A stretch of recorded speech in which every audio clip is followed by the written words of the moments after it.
YouTube, and welcome back to Everything RV with Dave. Today I'm going to start to winterize my RV. This is a very bad time of the year for me. I really don't like when it starts getting cold.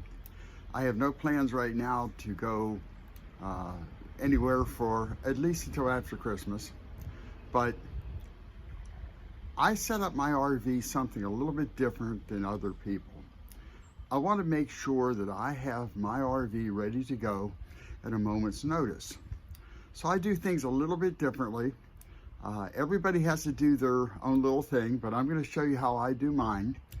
The way I do mine, it does give me the ability that at a moment's notice I can hook up my truck and yank my RV, and I don't need to flush the water lines, do any of that. I just take off. So let's get started right now. Let me show you how I winterize my RV started. The first thing I want to do is I want to take care of my hot water tank. Now I need to empty the hot water tank and drain all the water out of it. Just recognize that if you had been using your RV, or if you had your hot water tank on, make sure the hot water is cool. There's two ways you can do that. You can turn your hot water tank off inside your RV, the electric side, make sure it's not on gas, and let it sit for a day or two and let it cool down. Or you could turn it off and run the hot water, which will force it to get cold water, get put into your hot water tank, and after a period of time, and I'm going to guess probably 15 minutes, you probably are going to have cold water in there. I prefer just to shut mine off and wait a day or so and then empty the hot water tank, which is what I've done. Now, there are two shutoff switches on the electric side of at least my hot water tank. I'm sure that other ones, like the Suburban hot water tanks, they're very similar. But right down next to the element for the hot water tank on the electric side, you see that little switch. You see right now I have put it in the off position, so it is off. I have also turned off the switch inside the RV, so now somebody cannot go in there and throw that switch, because if there's no water in the RV hot water tank and you throw that switch, you will burn out the element. So I go ahead and use the twofold method. I shut it off inside the RV, and I also shut it off at the hot water tank, and that way I'm not going to burn out that element. Let me show you what we need to get started. First of all, I've got myself a regular 1/2-inch ratchet. This is a 1 1/8 inch socket. That's the socket that I need to take that bolt out right there, just to the right of the heating element. That will drain the hot water tank. I'm going to go ahead and drain it right now. You don't need to really watch this, but I'm going to use both hands and go ahead and drain it, and then I'll get back to you. I want to show you a little trick now that I'm draining this out. See the water running out of there?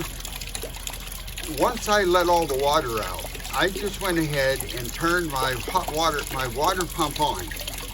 And I have about 1/3 of a tank of fresh water. That's about 20 gallons. And I'm just letting it flush itself out. Now again, I use a little wand and spray around in there first to try to loosen everything up. But I don't know if you can see that. It looks like silicone sand in the corner. That's what's actually coming out of there. And what that is this. Here's your rod. This rod is, I believe it's made out of magnesium, I'm not sure, but it deteriorates because it takes the hard water, it takes the water that has iron in it, and it neutralizes it. And the rod itself just deteriorates. So I'm going to keep this one. I'll probably use this a little bit longer, but I'll show you what a brand new one looks like. Give me a second. So here you are. There is the old rod on the top and the new rod on the bottom. And I buy these in packages of 2 off of Amazon. I believe that These were about, I think it was $12 or $13 for 2 of them. And for the Suburban hot water tank, and you need to check on your own, but this one takes a 9.25 inch long, and it does take the 1 1/8 socket in order to put the thing in, you know, on the end. So this old one, it's still usable. I'll use it probably in the spring or early summer of next year. I'll change it out for this other one. When you're done letting it drain out, I'm going to show you what I use. Another little tip. I just use a little, whatever that is, a 1.5 gallon spray bottle with a wand. And I go ahead and just clean everything out. You know, you don't want those deposits, and I believe it is magnesium, sitting on your RV. So I might even take the wand again, flush it out a little bit. You know, you can buy something on Amazon or Walmart, you know, that will hook up to your hose, and you can do that. But I've already got this. So, you know, I just use what I've got, and it works. It works fine. You know, this is my 3rd year for winterizing this RV, and I've had no issues at all. I mean, I really try to do it very, very nice, try to keep everything as clean as possible. So that's just another little tip for you.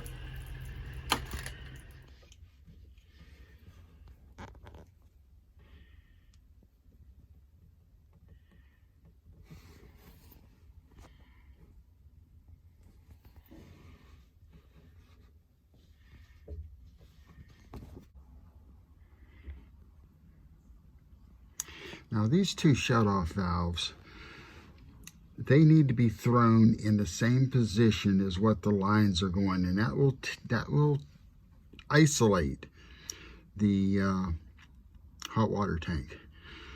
I want to disconnect the ability of the water to get into the water tank. So if I shut those 2 valves, then I can isolate the hot water tank. And that way, the hot water tank is not really connected to the lines themselves. So let me go ahead and do that. I'll throw that bottom switch, which is the cold water side, and I'll show you what show you what I'm doing. As you can see right now, that valve has the handle going towards the hot water tank. And now I've turned it to where it is in line with the cold water. That actually shuts off the water supply from being able to get into the hot water tank. I just did the same thing with the hot water side, which would come out of the top of the water line, which is the red line. I went ahead and shut off that valve. So now I've got the hot water tank isolated. Okay, now let me show you what I'm doing on the outside. I want you to see what I've got here. I've got this connected up to my bib connection for the water supply. All I've done is reduce this down, had a little valve, put it on. Then I've got a regular chuck here that will fit my air hose. And I've got my air hose, I have it connected over to my air compressor. This is just a little 3-gallon air compressor. I've got it at Harbor Freight. I utilize it a lot. I utilize it for checking my tires, but I also utilize it for, you know, my winterization. So let me go ahead and connect it up, get everything started up, and we'll go inside and I'll show you what I do. Okay, now I'm inside and I've got my air compressor running, and I've got now forcing air into those water lines. Remember, we have just disconnected the hot water tank, so the water is bypassing it. I'm now going to go over to my faucet and I'm going to turn on And I am going to literally force all of the water out of the hot water line.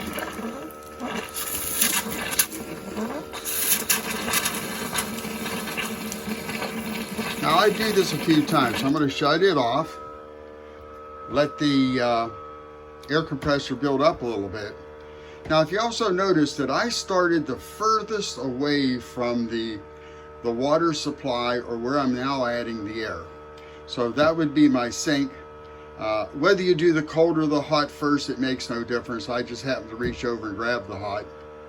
So let me go ahead and do the cold.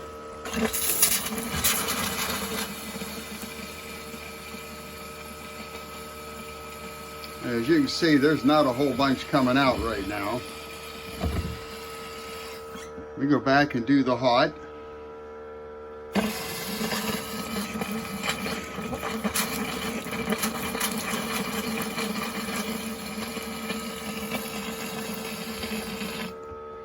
Now let's take a little walk into the bathroom.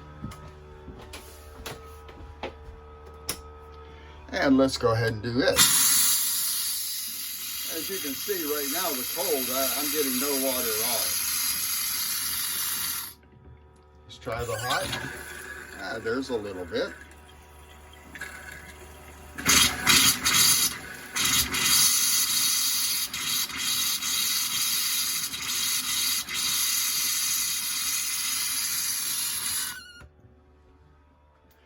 Now while I'm at it, I'm also going to do my commode, and I'm going to do it a couple times.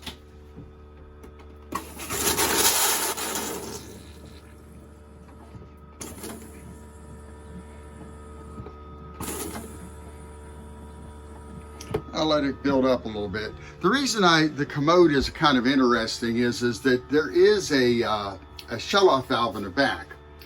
And if you don't get all the water out of that, it will freeze and it'll create a problem. Let me go ahead and drop this down.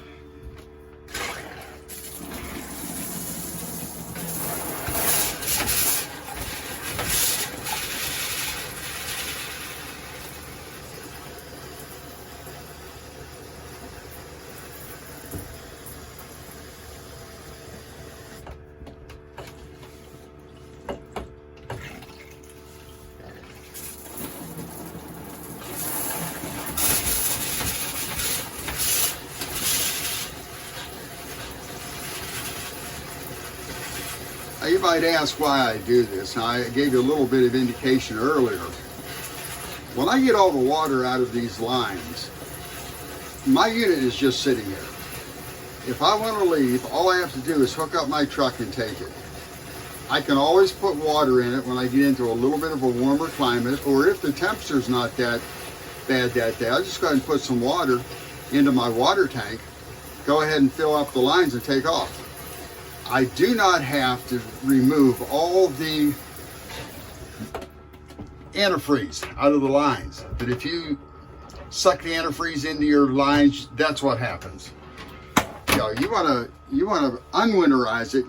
You're literally just flushing and flushing and flushing. Well, what happens if it's a cold day and it's December or January and I want to leave? You know, it's kind of hard to do it. So I have decided to go ahead and do it this way, and this is the third year for doing this, and I have had no issues whatsoever with anything freezing.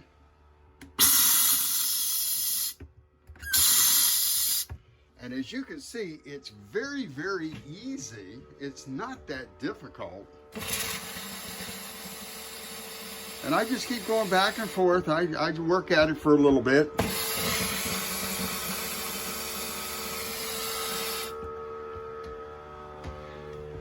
Let's go back and get the commode one more time.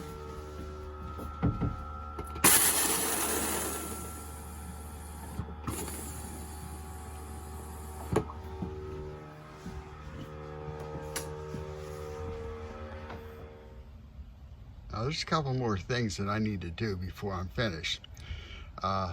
This is my low point drain. Everybody's RV is a little bit different, but let me take a look. Let me show you what's underneath. There's my two low point drains. You know, one on the hot side, one on the cold side. I'm going to go ahead and take those caps off and let it drain out. But, you know, now that I've got all the water blown out, any excess water that has dripped down, I want to go ahead and get it out of there. There wasn't a lot. You can see a little bit of a puddle right there. I got my two caps off. I'm just going to let it drip for a few minutes. I'm going to show you one more thing that I need to do.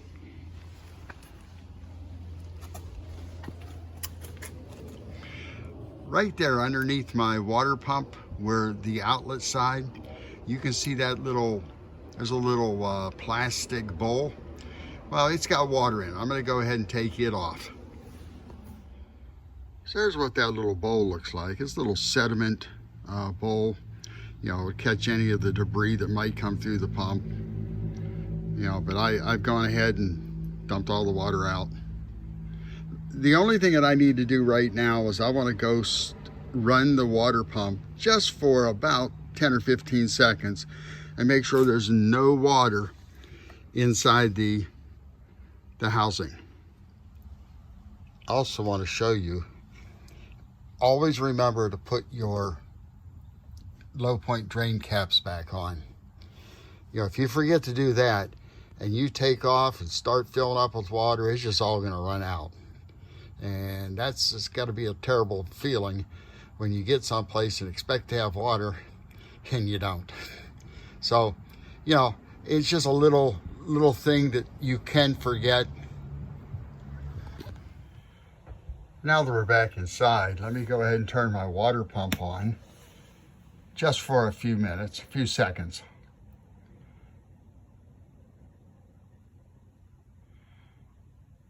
I can hear it running, but it's sure not pumping any water, so everything should be pretty well dried up. Let's go outside and take a look. I don't know if you can see it, but there's a few little drops of water that come out of the pump, because I have not put the basket back on yet. But that's my next thing. I'm going to put that little strainer back on. This is the last step for me to winterize my RV. I do take the RV Marine and go ahead and dump a little bit down the traps.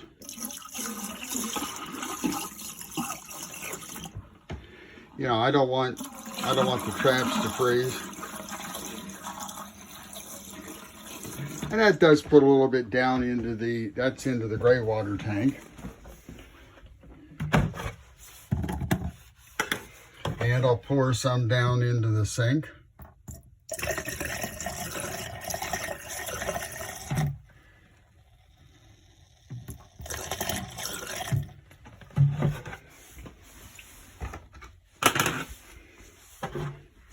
And I'll pour some down into the shower.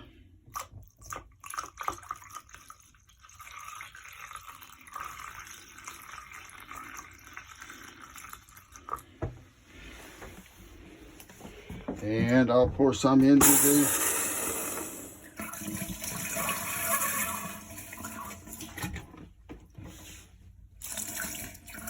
the black water tank. So that's how I winterize my RV. I hope you enjoyed the video. If you're not comfortable, you know, don't do this, but it's not that difficult. You do have to have a compressor. A 3-gallon compressor is fine. Anything smaller than that, I don't think you have enough volume to push the water. So, you know, that little Harbor Freight, and I am not affiliated with Harbor Freight, but it's like $40 on sale. Nice little air compressor. One thing I forgot to tell you, on my air compressor, I only put about 35 to 40 PSI.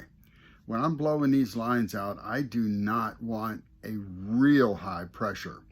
But, you know, 30, 35, 40, you should be all right. Don't hook it up and put 100 pounds of air pressure PSI. You're liable to blow your lines apart. Please hit the like and the subscribe button, and I will see you on the next video.